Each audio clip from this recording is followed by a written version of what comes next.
en la universidad, un saludo afectuoso desde la ciudad de Ferreñafe, donde vivo, que está a 20 minutos de la ciudad de Chiclayo, acá en el norte del Perú. Saludo especial también para el doctor Julio Coicochea, un gran amigo de algún tiempo ya, que a través de él recibí la invitación de parte de la universidad para poder compartir algunas ideas en referencia a lo que viene a ser un campo bastante importante, como es el delito del acoso sexual. Un delito que se encuentra vigente ya desde algunos años y que recientemente ha tenido mucha importancia en cuanto a denunciarlo y que se manifiesta en diversos ámbitos del quehacer cotidiano de las personas, ¿no? Y que ha cobrado bastante importancia en cuanto a la denuncia, básicamente por la perspectiva de género que se viene difundiendo. Cuando hablamos de perspectiva de género, estamos hablando básicamente, al menos dentro del campo en el que yo quiero expresar, dentro del campo de la igualdad de derechos entre el varón y la mujer, de la igualdad de derechos entre el varón y la mujer. Y hay que partir reconociendo que todavía aún quedan muchas manifestaciones en el cual las mujeres, desde todo punto de vista, no tienen todas las oportunidades que deberían tener, ¿no? Todavía vivimos una sociedad en la que impera el machismo, una sociedad republicana en la que no hay igualdad de oportunidades, y una sociedad en la que el varón ve como algo normal tratar de imponerse por sobre la mujer, trayendo como consecuencia de una manera desafortunada que se llegue a la conclusión que sigue siendo pues la mujer la que debe estar al servicio del varón en la casa, debe estar al servicio de los exclusivos de los hijos, que no debe superar incluso a los logros que pueda tener el varón, de tal manera que ya es tiempo de dejar ese dicho, ¿no? Que después, detrás de cada varón, siempre hay un varón exitoso, que triunfa, que sale adelante, es porque detrás de él hay una mujer que lo respalda, que lo anima, que lo apoya. Y creo que es tiempo que sea eso al revés, ese dicho sea al revés, ¿no? Porque en las oportunidades que se le ha dado a la mujer para gobernar, para conducir, para asumir responsabilidades, lo han hecho desde todo punto de vista, de una manera más objetiva, más exitosa, con más responsabilidad, de tal forma así, nada más para colocar en un aspecto que resulta recurrente, el hecho mismo que en los casos de corrupción de funcionarios, de servidores públicos, casi el 80% de personas que delinquen y que han sido procesados en esta clase de delitos contra la administración pública son varones, son varones. Entonces, de alguna forma u otra, yo creo que se debe acrecentar espacios, para que la mujer pueda compartir mucho más responsabilidades, porque las que comparte hasta ahora las hace bien, las hace bien. Bajo esta perspectiva de género que le llamamos, es que se enfoca este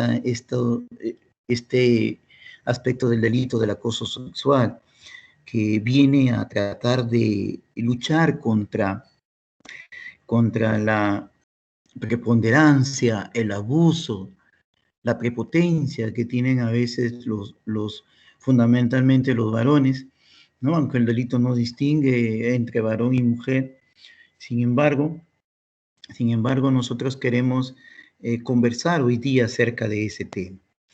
Por ejemplo, empezar señalando que el delito está regulado en el artículo 176 del Código Penal, 176b del Código Penal, porque el 176a es el famoso delito de actos contra el pudor. 176b del Código Penal, que se denomina acoso sexual. El contexto del acoso sexual se da en todos los ámbitos. No hay estrato social que pueda decidirse o que pueda reclamarse que está libre de este delito. Y se da en las diversas manifestaciones del quehacer cotidiano. Se da entre la familia, se da en la calle, ocurre también en el trabajo, fundamentalmente en el trabajo, ocurre incluso entre las relaciones sentimentales ya concluidas, ya pasadas, de tal manera que hay una coacción de parte del sujeto activo, que en casi todos los casos es el varón, contra el sujeto pasivo, que en este caso es la mujer. La disposición del artículo 176b señala que el acoso sexual se puede manifestar de diversas formas. Por ejemplo, vigilar al sujeto activo, ¿no? Ver qué hace, estar atenta a lo que dice, ¿no? Esa es una forma de acoso. Perseguir, no solamente vigilar, sino que seguir los pasos. Seguir los pasos, ver por dónde va, cuál es su itinerario, qué medio de transporte utiliza, etcétera. Perseguir, dice el verbo. Hostigar, estar allí en función de esa persona, ¿verdad? No dejarla tranquila, de interrumpirla, llamarla por teléfono, mandarle mensajes, WhatsApp, ¿no? Hostigar, asediarla. Asediarla debe entenderse como un cerco que hace, acorralar a la víctima, ¿verdad? Acorralar a la víctima. No solamente seguirla, no solamente perseguirla, sino que además entorpecer su camino, entorpecer su vida cotidiana, o buscar establecer cualquier contacto, ¿no? Aquí el tipo penal abarca otros aspectos, como buscar establecer el contacto de miles de formas, ¿verdad? A través de la comunicación escrita, a través de la comunicación hablada, a través de mensajes de texto, utilizando terceros, etcétera, ¿verdad? Con una persona. Todo esto sin el consentimiento de esta, sin el consentimiento del sujeto pasivo, el sujeto pasivo. Pero ¿para qué se hace todo eso? Porque si nos quedamos allí solamente nos quedaríamos en el hecho del acoso, el acoso, pero el tipo penal reza acoso sexual, ¿verdad? ¿Para qué es todo esto? Para llevar a cabo actos de connotación sexual. Actos de connotación sexual. Y el acto de connotación sexual tiene que ver desde el intento de querer abrazar, querer besar, querer tomar de la mano. Eso podemos entenderlo como acto de connotación sexual, incluso hasta el intento de acercar a la víctima para tener una relación sexual no deseada, no querida. Por eso reza en el tipo penal sin el consentimiento de esta. Entonces, el sujeto activo realiza todas estas actividades que hemos señalado: el vigilar, el perseguir, el hostigar, el asediar, el establecer contacto, el establecer cercanía con la víctima para llevar a cabo actos de connotación sexual. Se entiende que estos actos de connotación sexual no implica ninguna de las formas de violación sexual. Digamos de alguna manera que son los actos preparatorios para lo que pueda venir más adelante como una violación sexual. Ya se ha mencionado, pues, ¿no? ¿De qué manera? A través de buscar a la persona, tratar de abrazarla, hacerle propuestas indecentes, inclusive. La pena será reprimida, la pena con una pena combinada que va desde los 3 años hasta los 5 años, más la inhabilitación según corresponda, conforme a los incisos 5, 9, 10 y 11 del artículo 36 del Código Penal, ¿verdad? Igual pena también es acoso sexual. Igual pena se aplica a quien realiza la misma conducta valiéndose del uso de cualquier tecnología de la información o de la comunicación. Ahora que están de moda las videollamadas, las videoconferencias, también puede ser una forma de acosar sexualmente a alguna persona. Todos recordamos, por ejemplo, el acoso que sufrió esta señorita que lamentablemente falleció el año pasado, Avi Agreda, ¿verdad? Por parte de su ex enamorado. Todos recordamos cómo la iba a ver al trabajo, la seguía, la llamaba, le proponían ir, salir, la trataba de coger, y este hecho era un hecho público. Este hecho era una manifestación que era percibida por los amigos, por el entorno de ambas personas. De repente era el momento oportuno para hacer la denuncia. De repente era el momento oportuno para que intervenga la policía, el Ministerio Público, y se hubiera evitado que ese acoso prospere, y como ustedes recordarán, trajo como consecuencia que un ómnibus, pues allá en Lima, donde están ustedes, ¿no? Le prendiera fuego, la convierte en una tea humana, ¿no? Y con el posterior tratamiento que al final no resultó y que desencadenó la muerte de Avi Agreda, ¿verdad? Una chica de acá cerca de Chiclayo, Jaén está a 5 horas, natural de allí, que había salido desde esa ciudad, una ciudad muy calurosa, había salido con la intención de forjarse allá en la capital un futuro mejor, un futuro mejor. Entonces, si se hubiera de repente o tal vez evitado este tipo de agresiones a través del acoso sexual, no se hubieran intensificado las mismas, de repente todavía Avi Agreda hubiera seguido entre nosotros, hubiera todavía seguido entre nosotros. Por eso la obligación, por eso es la necesidad de que antes que esto se identifique, desde el primer momento en que las personas, específicamente las mujercitas, sientan que son acosadas sexualmente en las diversas manifestaciones de la vida cotidiana, porque incluso no es ajeno el conocimiento de saber que la universidad es un lugar preferido para los acosadores sexuales. Y a veces se los tiene como compañeros, a veces se los tiene como profesores, a veces son los taxistas que están afuera esperando tomar la carrera cuando salen de la universidad.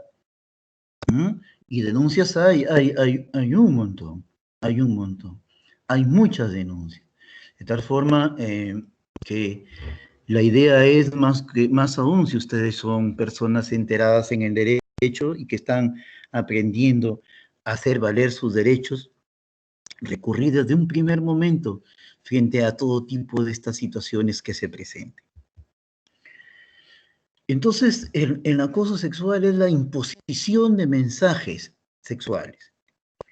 Sí, la forma y contenido puede ser diferente, ¿verdad? De tal forma que el sujeto activo remite mensajes a través de textos, a través de llamadas telefónicas, a través incluso con su presencia, ¿no?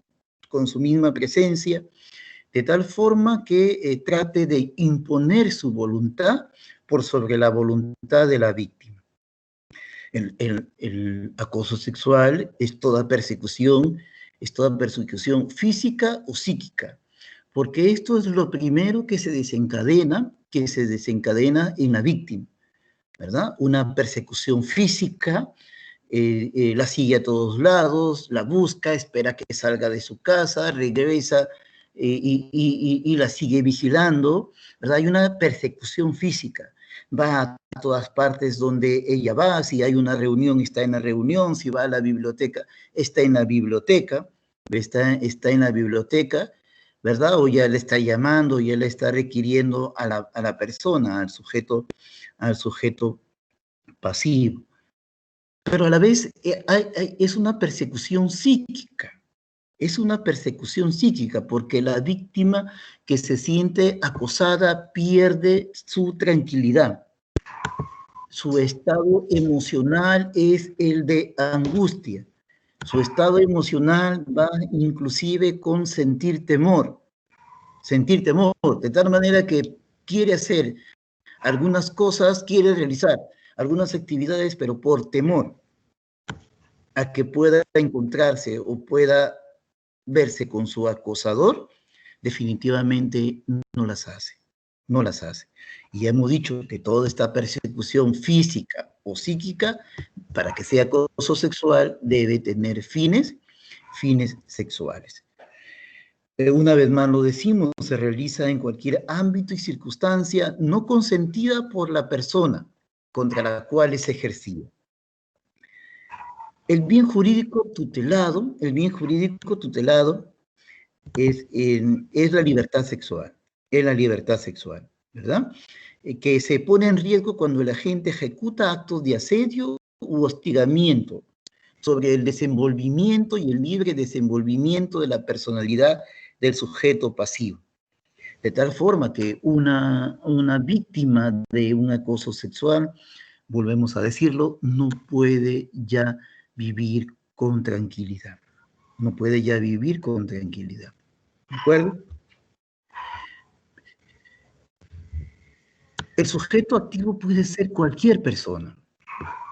Cualquier persona puede convertirse en el sujeto activo que realiza este tipo de acciones que, como sabemos, son consideradas como delito, ¿no? Hay veces en los que actúa solo, otras veces puede actuar en grupos.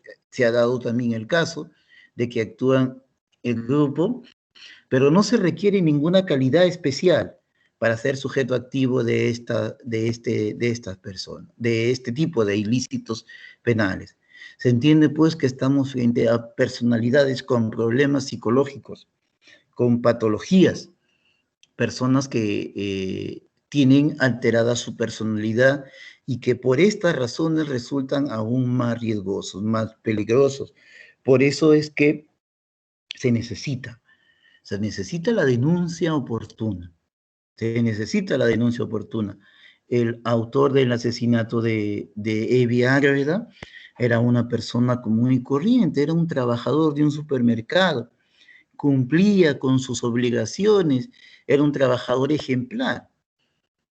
Era un trabajador ejemplar, era un trabajador modelo, tenía amigos, conversaba, salía a departir con los amigos, iba a su casa, era un buen hijo, ayudaba a sus padres, colaboraba con la economía del hogar. Miren ustedes, sin embargo, a pesar de todas estas manifestaciones positivas, resultó terminando ser un acosador sexual que no pudo asumir ni asimilar el hecho del rompimiento de una relación sentimental.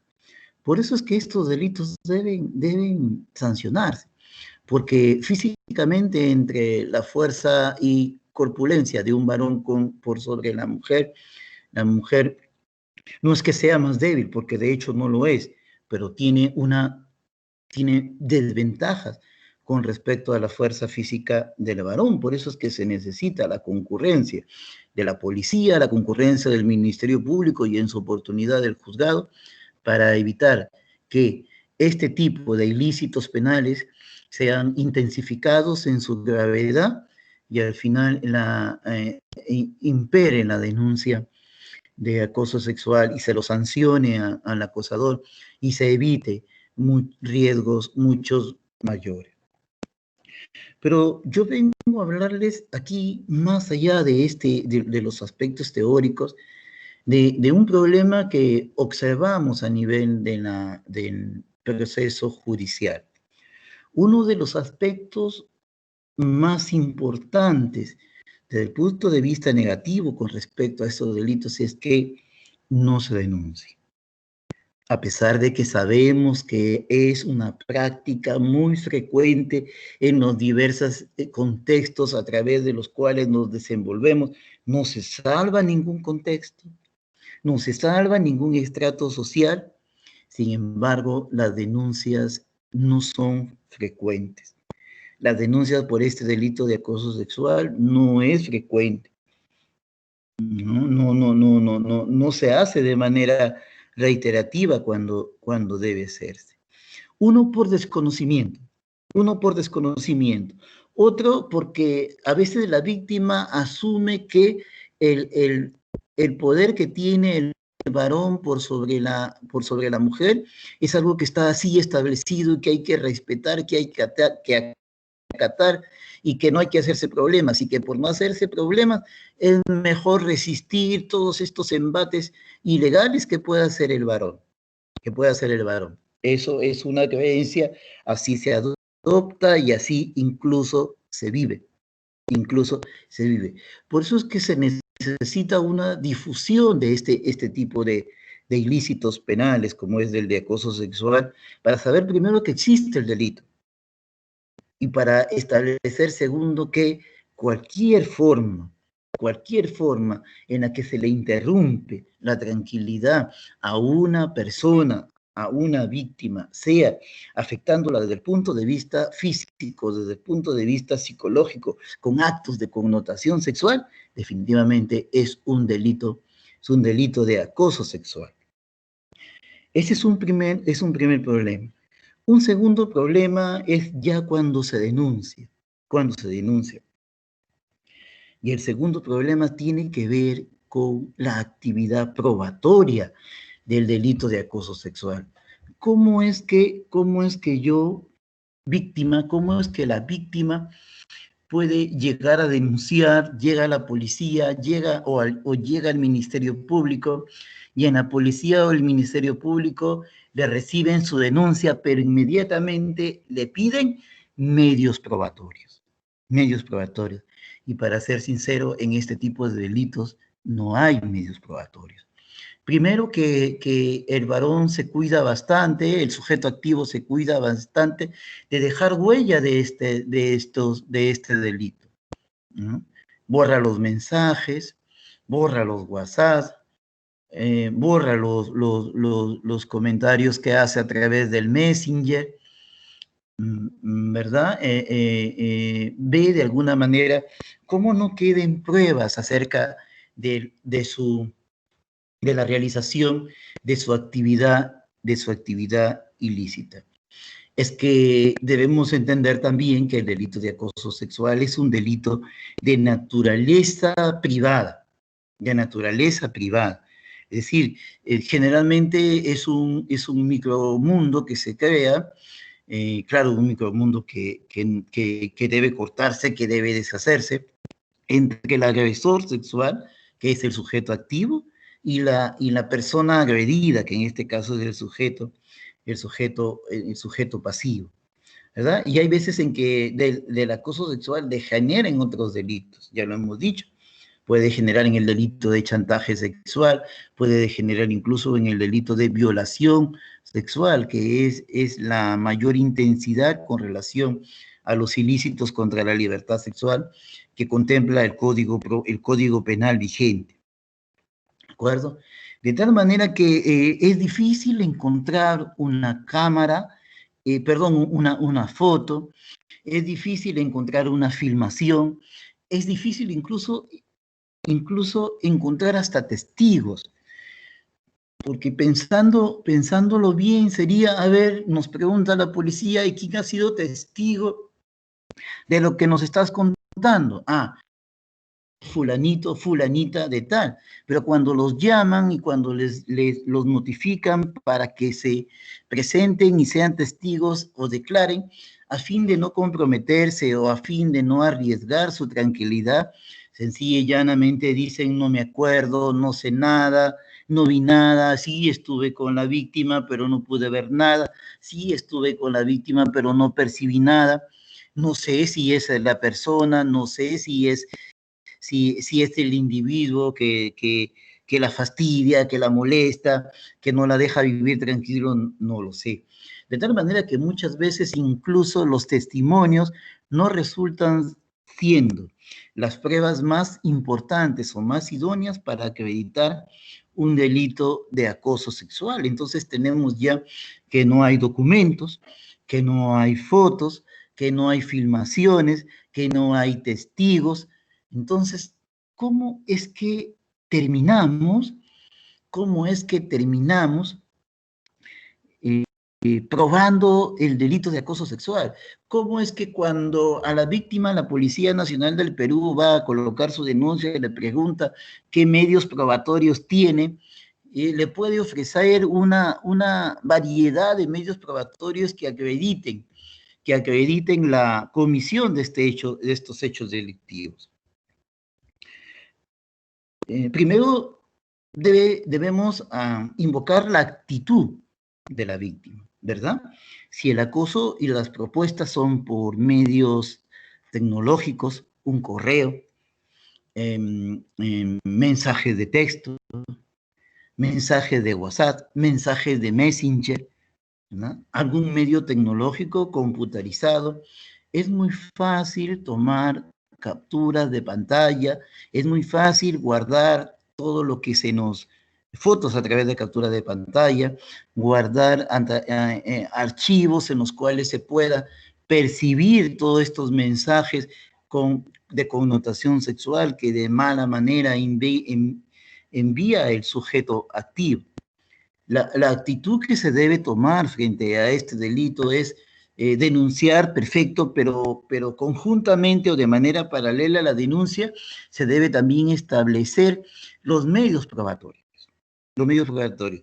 Claro, está también que nosotros como personas comunes y corrientes, es decir, sacamos a todos los estudiantes de Derecho, a todos los abogados, de repente no conocemos mucho acerca de reunir, de acopiar los elementos probatorios. Pero como personas de derecho consideramos que sí lo podemos hacer y que dentro del lugar que nos toque desempeñar, sea ahora como estudiantes, o sea ahora o sea después como abogados, se debe siempre, difundir este contenido, pero sobre todo la manera o forma como la víctima debe procurar reunir la prueba que que le permita obtener al Ministerio Público más adelante una sentencia condenatoria. ¿Ya? Pero generalmente, bueno, digamos que lo que les he presentado, que haya fotos, que haya filmaciones, que haya testimonios.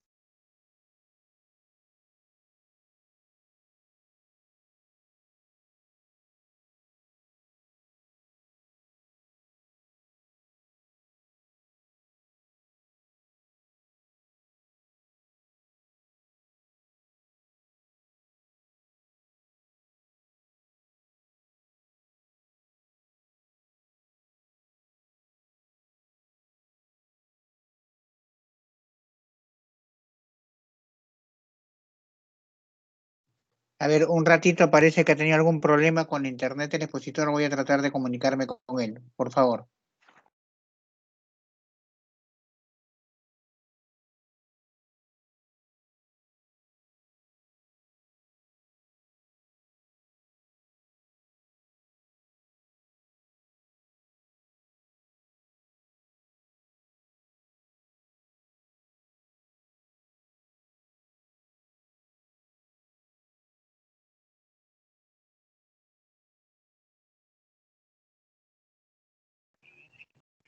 Uy, ¿dónde me quedé? Son aproximadamente 2 minutos que ha estado ¿Doctor congelado, un Julio? poquito menos. Sí, aproximadamente hace 1 minuto y medio, 2 minutos se congeló, William.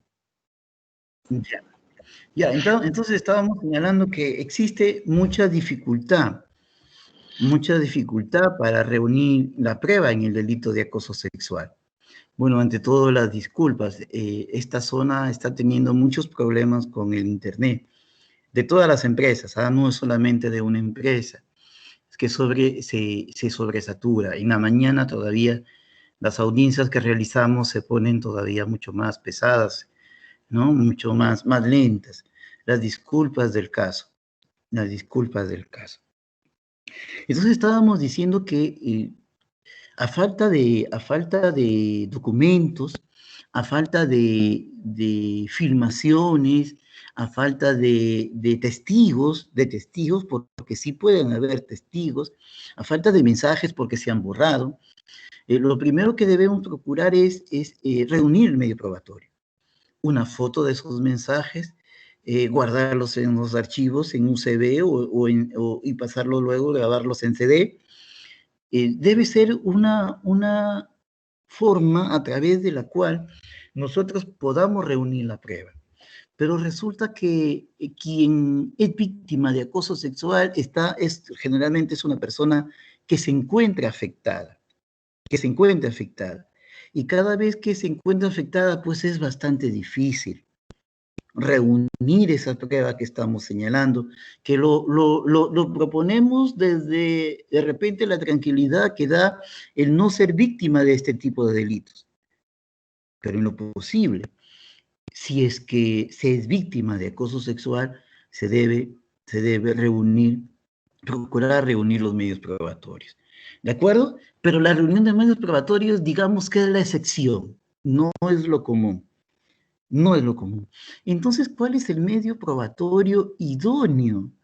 El medio probatorio frecuente, el medio probatorio mayormente utilizado para demostrar no solamente que se ha cometido el delito de acoso sexual, sino también demostrar la responsabilidad penal de la persona a quien estamos señalando como el culpable de todo esto.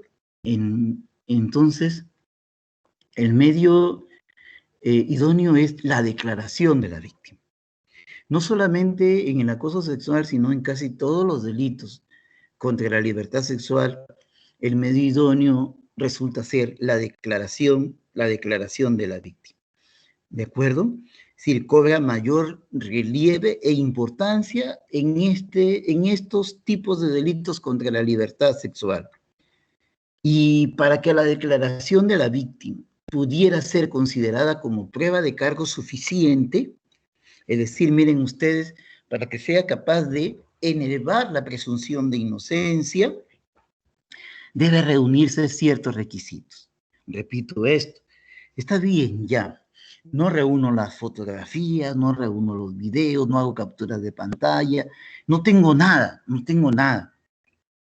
Entonces, ¿voy a fracasar con mi denuncia por acoso sexual? Definitivamente no, porque la regla es que no se tenga estos elementos probatorios.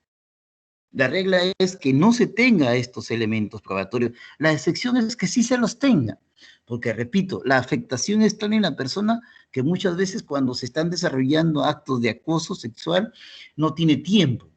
A ver, espérate un momento, voy a tomarle una foto al mensaje, ¿no? O voy a prender mi celular para grabarte. Se podría hacer, ¿no? O voy a llamar un testigo para que presencie. Es totalmente difícil.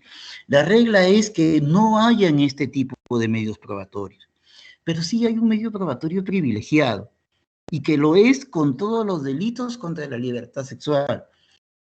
Y ese medio probatorio privilegiado es precisamente la declaración de la víctima. Y de aquí también ya dejamos de lado otra idea que procesalmente tenemos. ¿Cuál es esa idea que procesalmente tenemos? Que con un testimonio no se puede sentenciar. Totalmente contrario. Basta con un solo testimonio mínimamente corroborado para que en los casos contra la libertad sexual se termine sentenciando al acusado, se termine sentenciando al sujeto activo.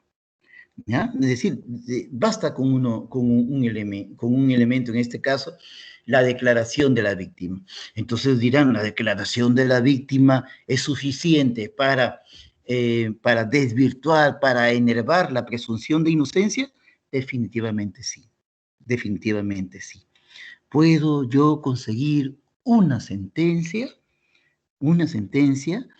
condenatoria que se imponga una sanción penal al sujeto activo tan solo con la declaración de la víctima?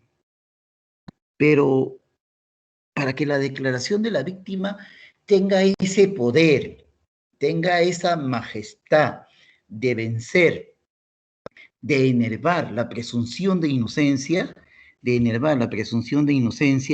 debe ante todo cumplirse con una serie de requisitos que son los siguientes, ¿no? Que son los siguientes.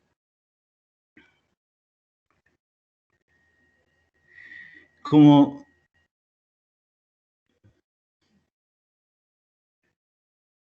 primero, para que la declaración de la víctima pudiera ser considerada como prueba de cargo suficiente, que permita enervar la presunción de inocencia, ¿no? La presunción de inocencia, deben reunirse las siguientes garantías.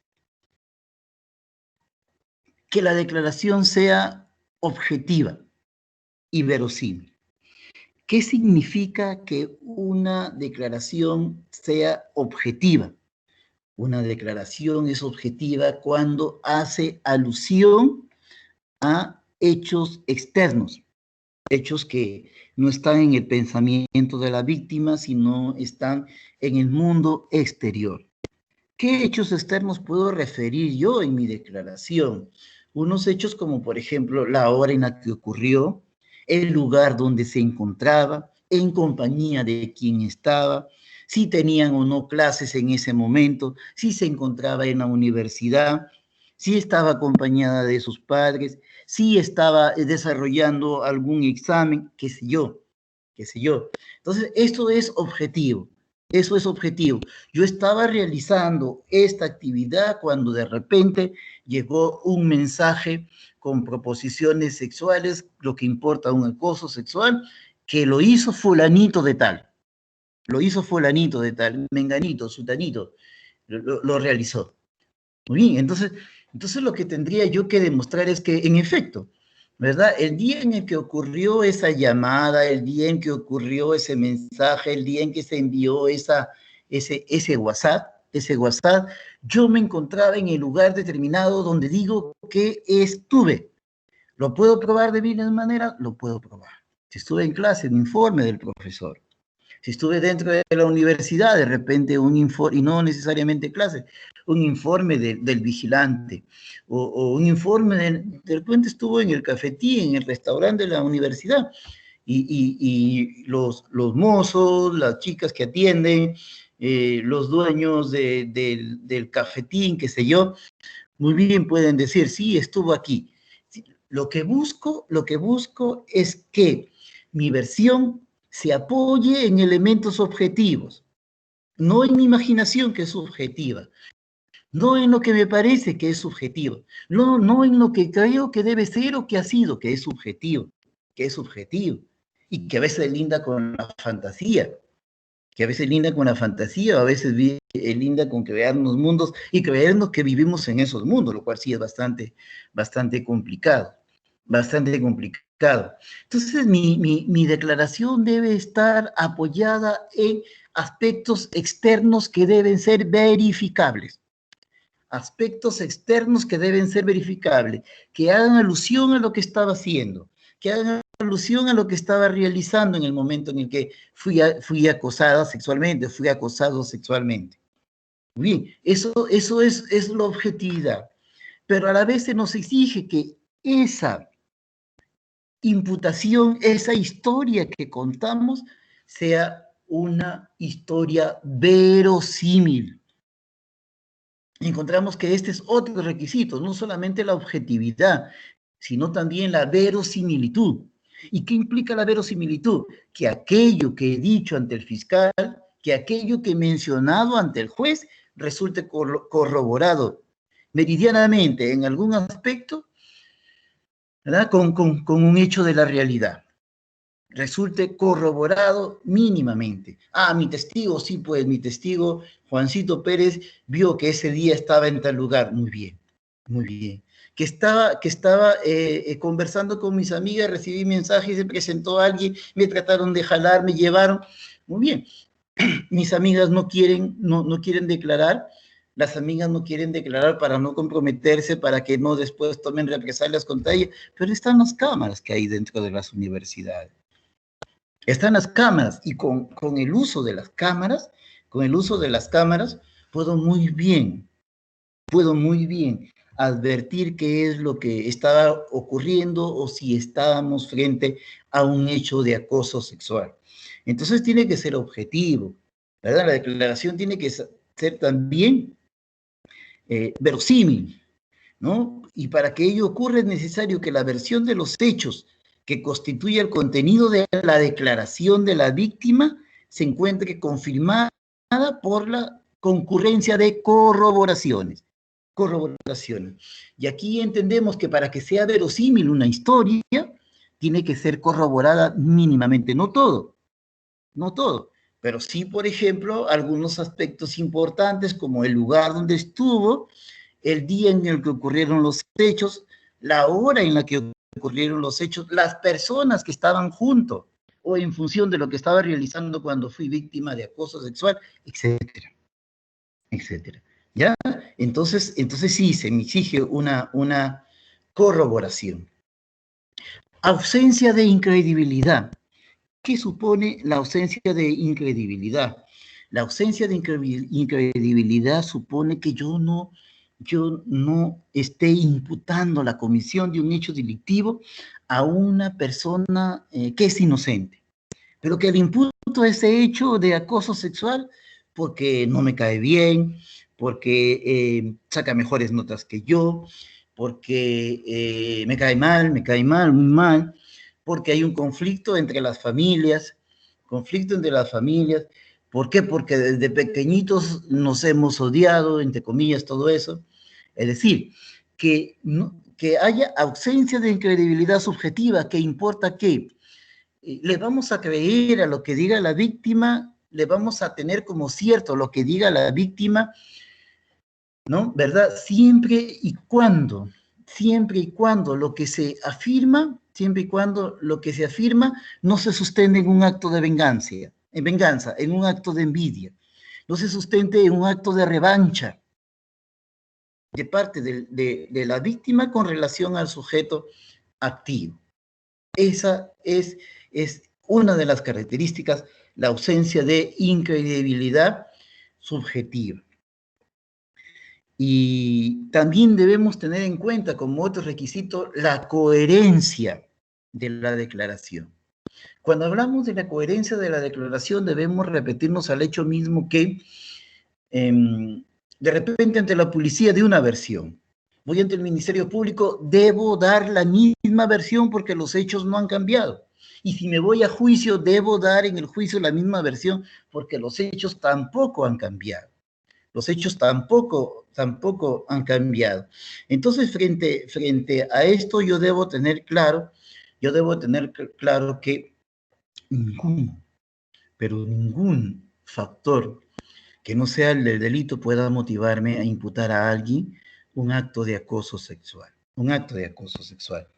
¿no? Ni porque es mi enemigo, ni porque es mi rival, ni porque desde pequeñitos que nos conocemos juramos hacernos la vida imposible, no, nada de eso sirve, nada de eso sirve.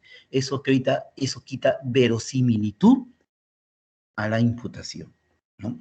Es una imputación no creíble, es una imputación que no resiste análisis. Hay innumerables casos sobre este tema. En su momento no llevaría mucho tiempo hablando al respecto. ¿De acuerdo? Entonces encontramos frecuencia de la imputación. Lo dijo en la policía, lo dijo ante el Ministerio Público, y ahora que va a hacer el juzgamiento va a imputarle nuevamente. Ya son 3 veces. ¿Qué es eso? Reiterancia. ¿Qué es eso? Es repetir la imputación. ¿Y esto es bueno? Sí es bueno. Sí es bueno, porque no solamente una vez los indicó, sino las veces en que fue llamado o llamada para sindicar quién había sido el responsable de un hecho de acoso, ¿verdad? Las veces lo va a decir quién, y lo va a decir de la misma manera, y lo va a decir bajo las mismas circunstancias, bajo la misma circunstancia. Entonces tenemos ya varios requisitos que deben ser observados por el órgano jurisdiccional penal al momento de valorar un caso de acoso sexual. Bueno, eso es todo. Me dijeron 45 minutos, creo que me he pasado 50. No sé, doctor Julio, pasamos creo a la segunda parte, que es que sería las preguntas. ¿Doctor? Así es, doctor. Muchas Sí, gracias. William, la doctora Liliana te va a formular las preguntas que se vayan dando por el chat. No sé. Sí. Ante todo, muchas gracias, doctor, por tan clara y precisa conferencia. La verdad, muy, muy ilustrativa. Los participantes ¿Ya se perdió? los participantes a este evento... No, sí, perdón, ¿sí escucha? Ok. Sí, doctora, puede continuar. ¿Sí? Los participantes Sí. a este evento han hecho 2 preguntas. La primera de ellas dice, ¿qué medida cree usted que debería implementarse para poder erradicar o al menos disminuir los altos porcentajes que existen en nuestro país de acoso sexual?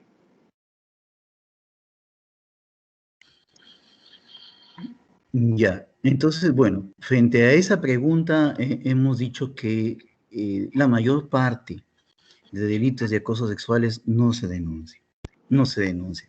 Uno, porque a veces la víctima se siente ultrajada, se siente que es víctima de un hecho vergonzoso, se lo cuenta a la amiga o al amigo, a lo mucho, no se le cuenta, no se lo informa a su familia, de tal manera que a pesar de que esta conducta de acoso sexual es bastante frecuente, es poca la cantidad de denuncias que se realizan.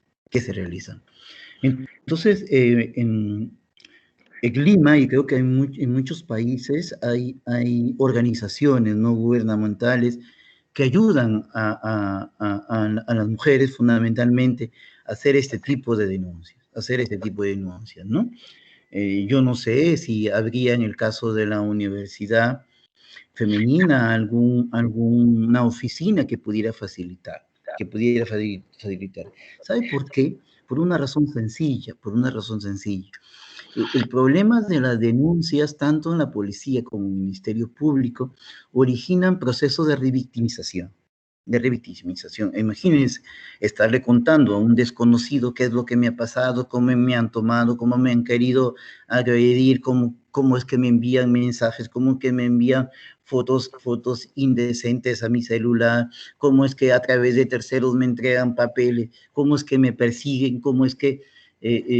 bueno, lo primero que le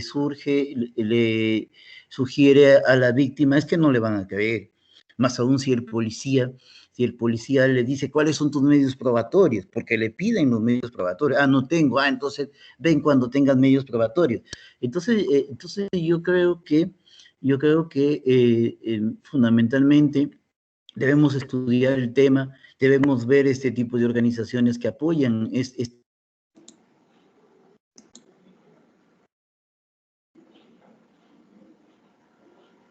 que conozco, a veces cuando las alumnas denuncian el acoso sexual de algún profesor, es luchar muchas veces contra ya un sistema establecido,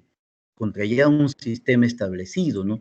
Porque de repente el profesor tiene prestigio, porque nunca le va a pasar nada, porque tiene el apoyo del decano, porque después, si lo denuncio, ya va a ser difícil que pueda aprobar el curso, terminar la carrera, o tal vez llegarme a titular, ¿no? Entonces sí, Yo creo que es un trabajo conjunto, pero que es un trabajo que se puede hacer y que se debe hacer.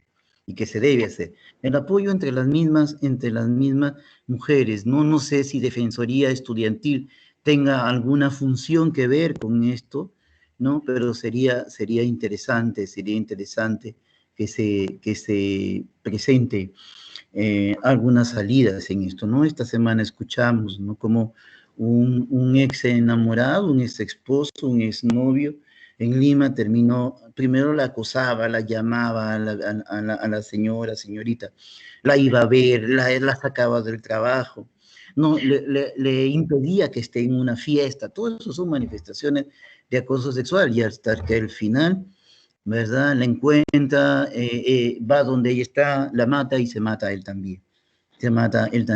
Entonces sí, estas manifestaciones son bastante reiterativas, bastante fuertes, y hay que evitarlas, ¿no? Pero me dijo 2 preguntas, esa creo que era una. Sí, justamente, doctor, haciendo relevancia a lo que usted nos acaba de comunicar, de informar, nosotros como Defensoría Universitaria obviamente nos toca velar por la integridad de todos los miembros de nuestra comunidad, ¿no?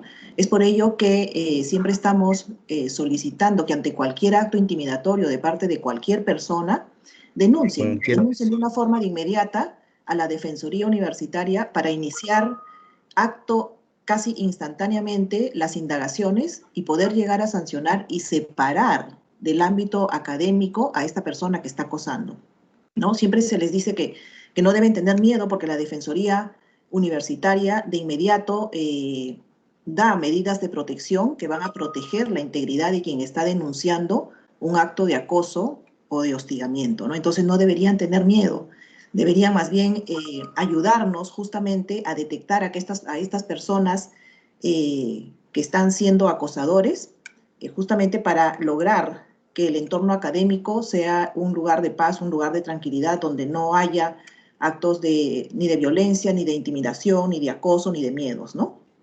En verdad me da gusto escuchar esto. Si escuchara esto, mi hija estaría doblemente feliz porque ella ve estos temas, ¿no? Ve estos temas, procura ver todas estas situaciones que se presentan, apoyar en las denuncias.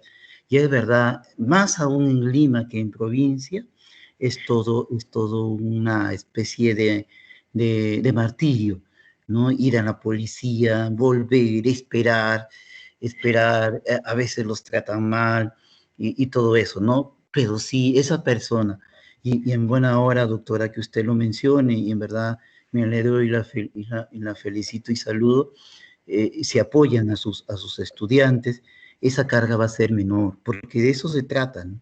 De evitar conflictos mayores, de evitar situaciones más, pero cada vez más difíciles, en las que siempre va a perder lamentablemente la víctima. Sí, no sé si hubiera alguna otra interrogante. Sí, la segunda interrogante dice lo siguiente: ¿es importante que la denuncia de acoso sexual sea realizada lo más reciente posible, ya que existen casos denunciados de hechos ocasionados de hace 5 o 10 años?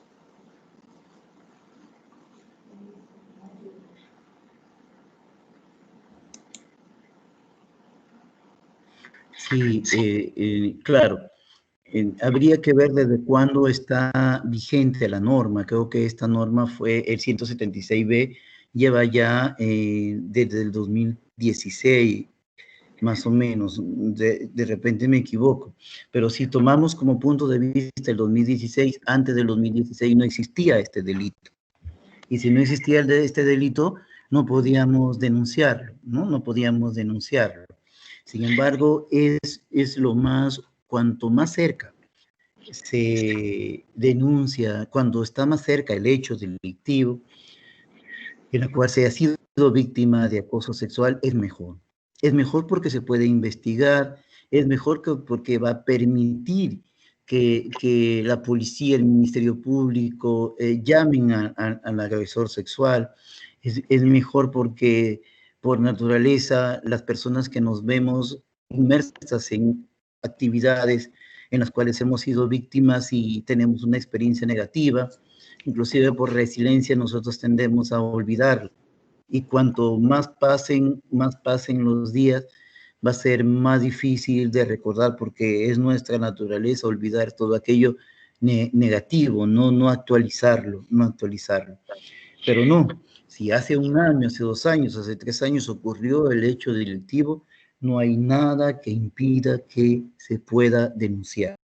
Cuanto antes es mejor. Y si tenemos la tranquilidad de reunir esas pruebas que estamos señalando, esa foto, esa captura de cámara, ese video, si es que lo hubiera, o esos mensajes de WhatsApp, guardarlos, pasarlos a un CD o a un USB y presentarlos, todos estos documentos, porque son documentos, así se los cataloga dentro del derecho procesal penal, sirven como medios probatorios para determinar la responsabilidad penal de alguna persona frente a este delito. Bien, muchas gracias, doctor. Muchas gracias por tan extraordinaria conferencia. Acto seguido, señoras y señores.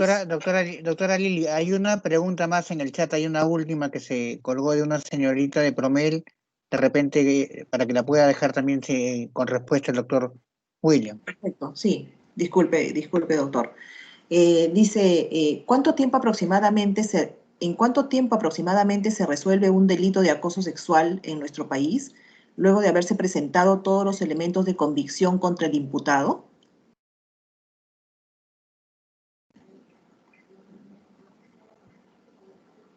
No escuché bien.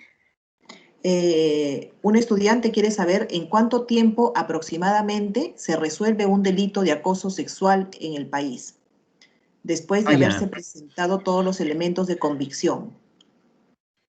Sí, el problema son los actos de investigación. Tenemos el nuevo proceso penal.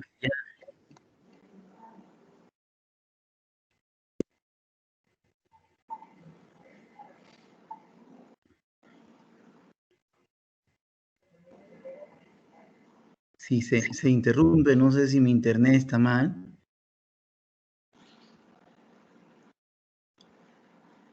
Ahí no lo estamos escuchando.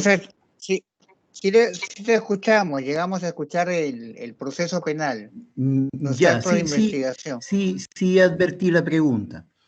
Les decía que el problema radica en que el proceso penal, al menos en el Perú, incluso el nuevo proceso penal se va haciendo lento. En teoría, el proceso no debe durar más de 6 meses. En teoría, no debe durar más de 6 meses. En Lima están con el antiguo proceso penal de naturaleza inquisitoria, en la que investiga la policía, y lo que pasa es que la policía tiene que cumplir muchas funciones, demasiadas funciones, no más aún ahora con la pandemia. Entonces, se calcula que en un proceso de acoso sexual que debe tomar la forma de proceso inmediato, que es el proceso más rápido que tiene registrado el Código Procesal Penal, aproximadamente debe ser un año, ¿no? Debe ser un año, ¿no?, en la que dure este proceso. ¿Sí? Ya. Sí, William. Sí, se escuchó. Ya, se escuchó claro. ¿Lo repito? Porque yo sí los he escuchado. Sí, se escuchó claro. Doctora Lili, hay una última pregunta. El doctor también tiene los tiempos comprometidos. No quiero complicarlo. Hacemos una última pregunta, William, para cerrar la conferencia. Sí, se escucha. Sí se escucha. ¿Me escuchas a mí?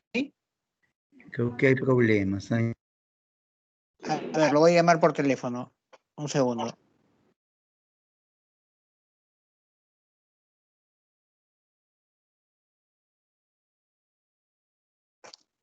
Un segundo, lo estoy llamando al expositor. Voy a apagar mi micro.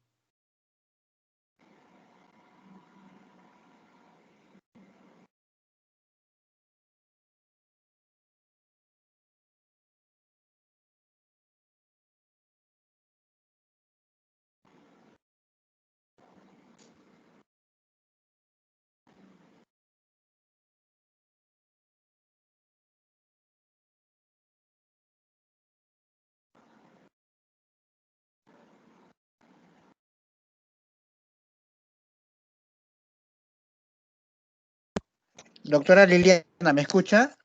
Sí, doctor, lo escucho. Sí, me ha pedido un favor el doctor Bravo, ya que como pasa en algunas audiencias, le voy a hacer la pregunta, y él la va a contestar a través del altavoz. Voy a acercar mi celular a la pantalla, porque estos Correcto. problemas de internet, como comprenderá, ya es un tema recurrente, no es culpa de él ni de nosotros. A ver, William, te leo la última, gracias, doctora. La última pregunta de la señorita Luciana Castilla. Buenas tardes, doctor. Mi pregunta va dirigida para usted. Con respecto a los medios probatorios, si la víctima presenta supuestas pruebas de acoso sexual, los cuales pueden ser videos, grabaciones, fotos o su declaración, sin embargo, al momento que los peritos analizan las pruebas, estos medios probatorios son adulterados y fraudulentos. Además, la víctima tendría afectación psicológica, es decir, la víctima utiliza la tipificación del nuevo Código Penal para fines de venganza y difamación. Entonces la pregunta recae en, si hubiera habido una sentencia condenatoria basada en la declaración de la víctima y las pruebas dadas, es decir, el sujeto activo, ese recluido en un centro penitenciario siendo inocente, perdón, ¿se puede reformar al sentenciado después de emitir una sentencia condenatoria en contra suya? ¿Cómo se le resarce la afectación al acusado? Claro, a ver, hay varias cosas en la pregunta. La primera de ellas es que es difícil que se alteren por los peritos, porque lo que se toma en cuenta no es tanto el entorno físico, la computadora, la tablet, el teléfono, sino lo que se expresa a través de esa tablet, de ese teléfono, el mensaje mismo. Si es, por ejemplo, una llamada telefónica, fácilmente con el levantamiento del secreto de las comunicaciones, se establece si es que la llamada se produjo. Y si es que la llamada se produjo, no se puede enviar ese mensaje. Igual también se puede levantar el secreto de las comunicaciones y puede establecer también que se haya emitido ese mensaje. Ahora, que puede ser también un tema de venganza de parte de la víctima, puede ser, ¿no? De hecho ha ocurrido, ¿no? Sin embargo, hay algo que es sometido a prueba. La declaración de la víctima tiene que ser corroborada, como hemos mencionado. ¿Qué significa que se esté mínimamente corroborada?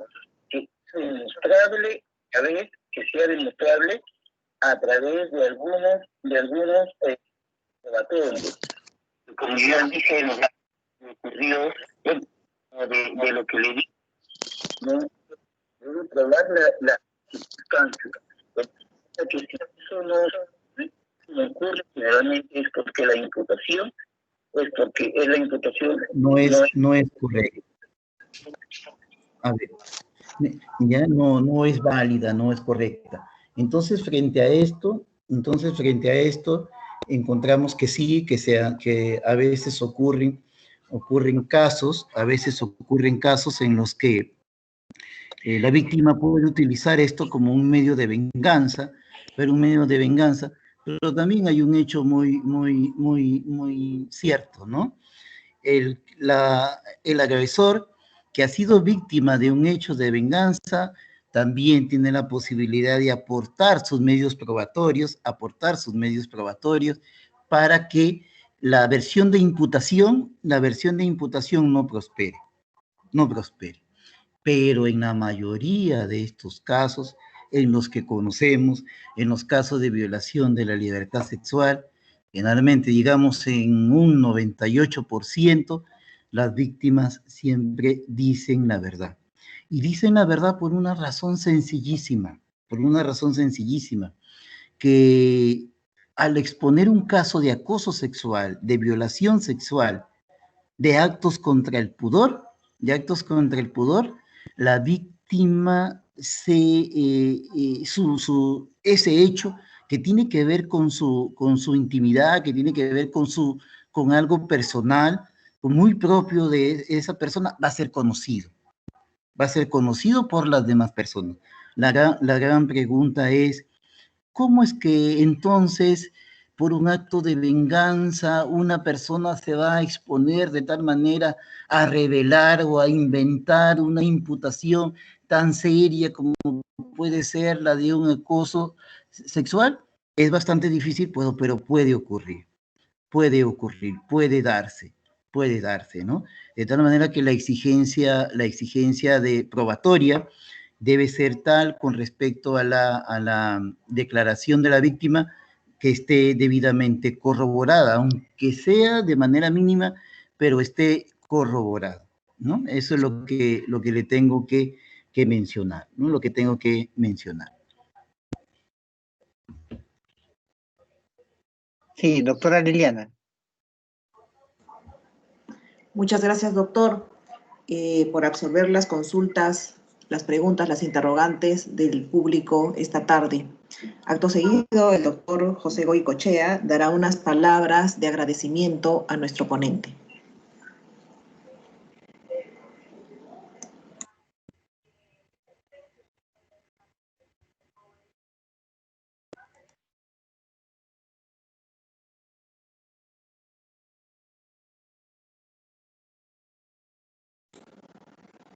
Doctor Goicoechea, su micrófono está apagado, por favor enciéndalo. Gracias, doctora Liliana, gracias por avisarme. Les decía que siempre cuando invitamos a William o hemos compartido eventos académicos, me ocurre lo mismo, no son tan claras sus respuestas, tan clara su oralización y tan bien sostenida en argumentación jurídica que se me complica tener que decir algo después, no tengo que apelar a mi mejor esfuerzo y espero no quedar mal. William, el agradecido soy yo, la doctora Liliana, que es la defensora del estudiante. Este es un esfuerzo conjunto, el Círculo de Estudios con la Defensoría. Te agradezco reiteradamente la disposición que siempre tienes. Sabemos que por el alto cargo que desempeñas y la responsabilidad, el sacrificar este espacio de tu tiempo desinteresadamente dice mucho de la calidad de persona que eres. Nos conocemos. He tenido el honor de que seas mi alumno cuando debió ser al revés en el doctorado en la universidad particular allá en Chiclayo. Pero nada, reiterarte mi respeto, reiterarte mi agradecimiento y el día de mañana debemos estar haciéndote llegar una certificación por tan brillante ponencia a nombre de la universidad. Creo hablar por la doctora Seminario, a nombre de la Defensoría, a nombre del Círculo de Estudios. Te agradezco por tu brillante exposición y sé que también estás esperando que a las 7 de la noche empiece a pasar lo que todos soñamos, ¿no? Ojalá mañana podamos llamarnos y celebrar un triunfo peruano, William. Un gran abrazo y te dejo para que puedas cerrar la conferencia.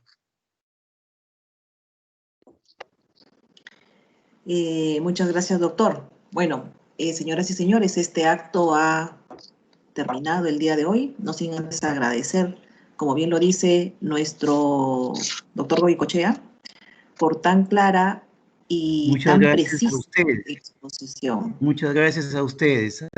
Muchas gracias y cuando gusten. Muchas gracias. Muchas gracias, doctor. Muchas gracias al público asistente. Ya nos volveremos a ver en otra oportunidad. Muy bien, muchas gracias a ustedes. Buenas noches.